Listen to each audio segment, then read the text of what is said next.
else is, we're down to our last 3 siguro. Yes, kasi partner. hinulam lang natin yung 4. Yeah, our next question will come from Pink Shason of Hi, si Pink ng Pep Pep. Page. Hi, Pink. Hi, good evening po. Nabanggit po nila yung experience nila sa inyo sa set na kapag action talagang bongga po agad yung acting ninyo.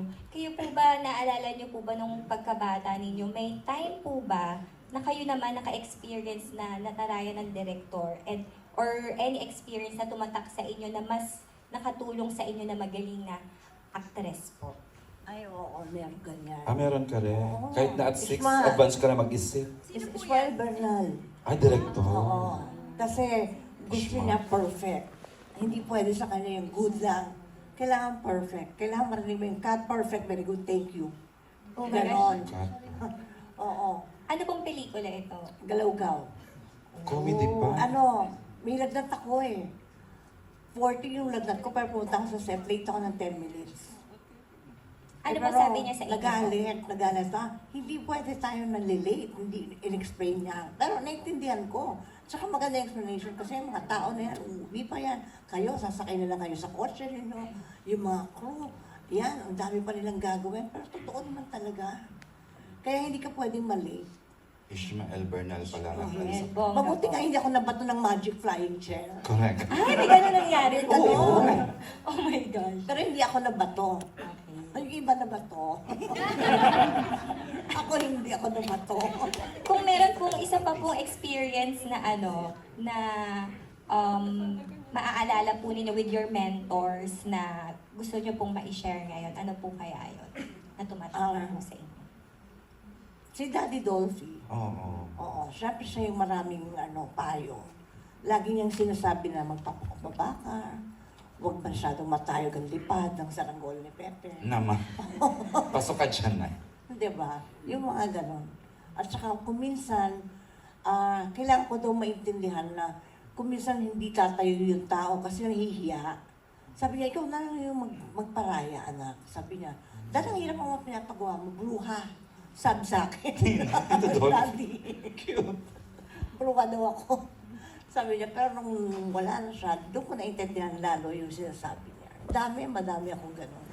Ayun po. Sa dami po ng mga projects na ginawa ninyo, ano po yung pinaka-memorable sa inyo na ni-reward nyo sa sarili nyo? Is it something na investment or mahilig po ba kayo sa collection ng bags or jewelry? Tapos na. Lapit ka dito, Pink, para makita mo yung sinasabi. Hindi, Diamonds. Parang yung case ng cellphone mo, ganyan. Diamonds. Nag-ano na ako doon. Tatapos na ako doon yung younger days ko. Mahilig ka sa ganyan, di ba? Yung kotse, yung ganito, gusto mo ganyan. Nagbabago pa lang pag nagkakaedad ka. Ay, oo. O ayan, sinasabi ko na ha. Huwag na pa ulit-ulit yung nagkakaedad kasi. Yun na, nandun na lang Hindi naman tayo. namin biningap, ikaw lang. Ako nga lang. Correct, oo. Yun. Kaya pagka nandun ka na, parang gusto mo sila naman. Sila naman parang ma-feel din nila. Ah. Gusto ko ma-feel nila yung sumasayaw sila sa stage. O kumakanta sila, di ba? Mentoring na nga siya stage. Mentoring Parang stage masaya ka na, sila. Nay.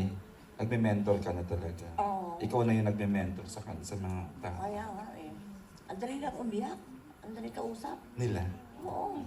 Ayun po. Ako ba last question po, siguro saan nyo na lang po kinukuha or hinuhugot yung peace of mind na meron kayo ngayon? Kasi kanina nabanggit yung pa nga po, tanggap nyo po nung bata pa lang kayo yung lahat po ng pinagdaanan ninyo.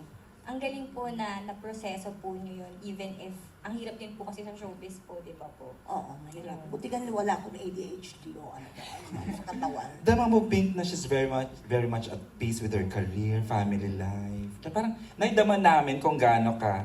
Ang gandang aura mo. Oo, talaga. Going Saan po back to yung the hugot? question. Saan po yung hinuhugot yun? Yung ganong peace of mind? Kasi masaya ako sa kinalalagyan ko ngayon. Yung happy ako na, nandito pa ako. Ganyan, kailangan pa nila ako.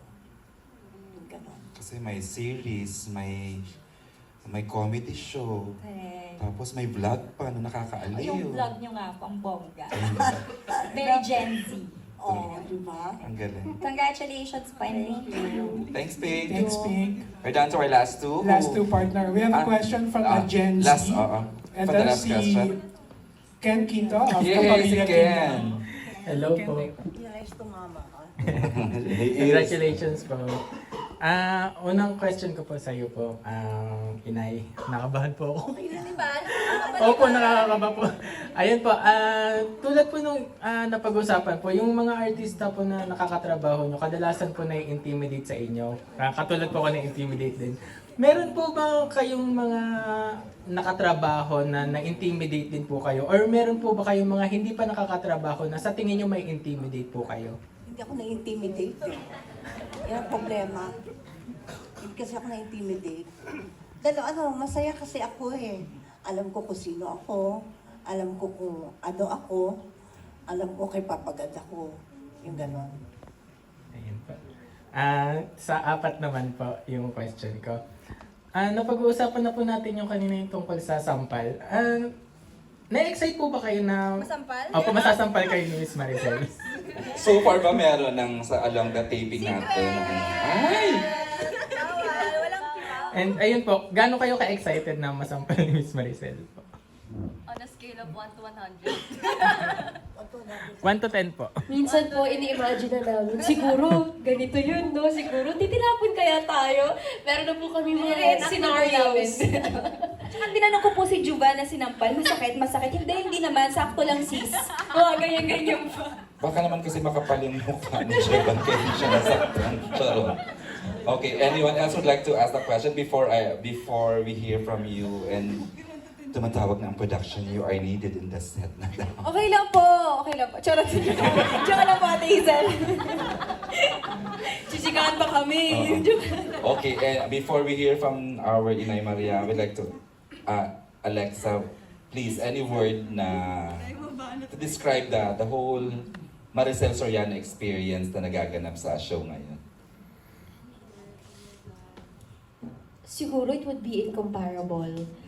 Kasi we are so blessed na nakatrabaho po namin si Inay and hindi po lahat masasabi yun. So ako talaga yung pagmamalaki ko talaga hanggang in the years to come masasabi ko na nakatrabaho po si Inay at siguro naman, parang feeling ko naman hindi naman bano yung ginawa ko. Like nakakatulog naman po ako sa gabi kasi sabi naman ni Inay, very good, ganyan. At happy po siya at mas masaya kami na nakasama namin siya. So lucky, so blessed. Yay! Totoo. Sobrang grateful po talaga na maka-work si Inay kasi sa off-cam pagka-cut, ang galing mo anak. Iya, ang ganda mo. At Sobrang talagang binubus mababalidate ka niya na ko. di ba? Kaya Yeah. isang karangalan po talaga. At kaabang-abang ang mga eksena guys sa Pirapinosong Paraiso. Kaya abangan nyo. Actually, ako po, minsan, syempre may mga taong nagko-comment sa atin na, hindi kayo magaling, ganyan-ganyan. Sobrang nade-drown out ko na po yun kasi si Miss Maricel Soriano na po nagsabi mismo na magaling kami. So, yeah, the opinions of the Kaya other people bahala kayo are dyan. not valid anymore. Tama po. Thank you. Nay. Alright, and with that, before we hear from Inay, I'd like to congratulate lang the team of Miss Kylie Manalo Balagta, sila Hazel Parfan, Ron Atienzar, Mary de la Peña, Marge Politico, Jessie Javan. Sana ma-meet you si Javan. Si Seth, si Sid at saka si Tonette for the wonderful job doing Pirapinosong Paraiso. Our creative RCCM partners, Miss Dang and your team. And of course, the team of B-Boy Arboleda, B617. And of course, our head writer, Nathan Arshaga. And of course, our boss at Dreamscapes today, and Ginalo, is, sana is watching. Alam niyo naman kung gaano niya kamahal tong mga artista natin. And your corporate communications, Aaron, Gabby, and you. And of course, my admin team, Mike Ibanez and Mark Pilobello. And this time, we get to hear from the Diamond Star, Miss Maricel Soriano. Ayun, maraming salamat ulit sa pagpunta ninyo ngayon. Dahil hindi daw ako lumabas sa TV, di ba? O sa ano pala? Plugs pa lang po. Vlogs lang ang dumating. na- Marami daw nag-iintay. Meron na po naghihintay, Oo. pero sabi ko nga, pinaganda yung tahi ng entry mo. Sorry ha, kung hindi nangyari. Hindi ko po kasalanan yun. Pero wala naman sinabi sa akin eh. Opo. Oo. Kasi nag-shooting kasi dapat hati sa tatlo yung katawan ko eh. Grabe, ano. She's at her busiest. Pero thank you pa rin sa pagpunta ninyo and thank you mga girls. O, di ba? O, now, ladies na kayo, ladies. Oo. Ladies. Maraming salamat. Maraming salamat sa lahat. Kaya, maraming salamashpe. Oh.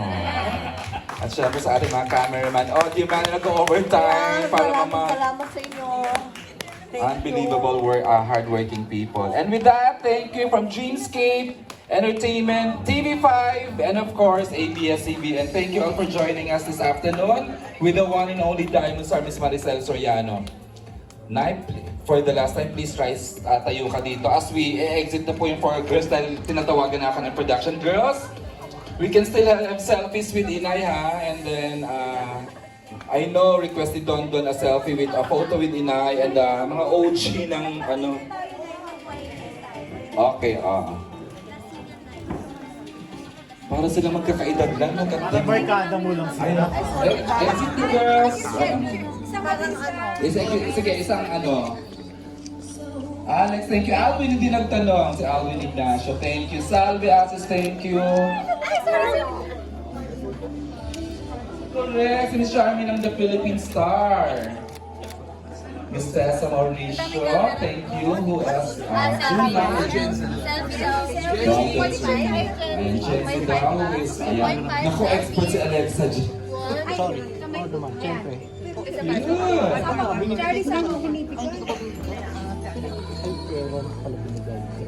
check if it's gorgeous. It's gorgeous. One more. I think maganda na lang. Ang ganda. Thank you sa production design team ha. Ang galing. Thank you for mounting this. Beautiful. Thank you! Cristel at natin and your team. Thank you, Cristel. Ayun na yun na.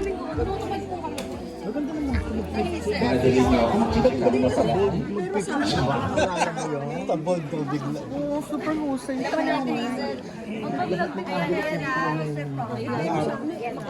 sige. Iwan na si Inay kasi Paparatingin ko na.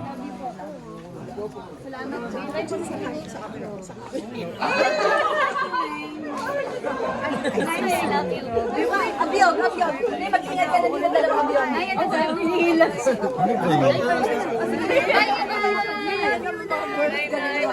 Picture mo yan.